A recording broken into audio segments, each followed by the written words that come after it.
Okay, so you start to talk about documentation again. Acceleration, braking, steering, okay? So here's a laundry list of what we believe needs to be documented, okay? You need to have what was on the car, what components are on the car, what triggers a calibration, why does it need a calibration? You need pre and post scans, you need repair order lines, you need a health scan performed by the ADAS service and calibration company before they do their work. You need images. You need images of the vehicle. You can look at the list here. You need the calibration result report. You need the verification test result report. You need a detailed invoice. You should have a workflow report, and you should have a scan report after the vehicle test drive. So those are the type of documentation you should have. Here's an example of documentation that shows all the components on a car, all the required calibrations on the car, some of the calibration requirements in terms of space and equipment. So if you're going to do a calibration and you don't have documentation that this car has certain equipment, who's to believe whom? So again, you need to document what's on the car. Next, you need images.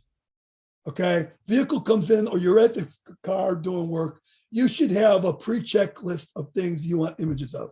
Here's an example of our platform. These are pre-checked that we're saying you need pictures, you need a cluster, you need a picture of the setup and targets. And then you're saying, okay, how do I get those images? Well, we do that with a mobile app. You take that mobile app, you use that mobile app, you take the images, you check off what you did, and all of those images become part and parcel of the platform for both the calibration company and the customer of the shop. All right, what's a workflow report? Well, again, this is our belief is anything you're doing with regard to ADAS calibrations and ADAS services need to be documented. And so in our world, we have checklists, pre-checklist, post-checklist, and other things that anytime something is done within a system, we time and date stamp it. So we know when it was done, who did it, and so on.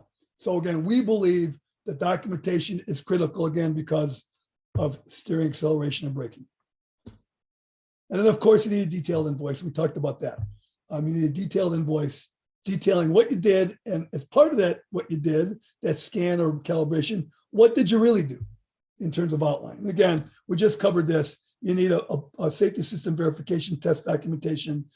We need the OEM verification test to validate that what we did.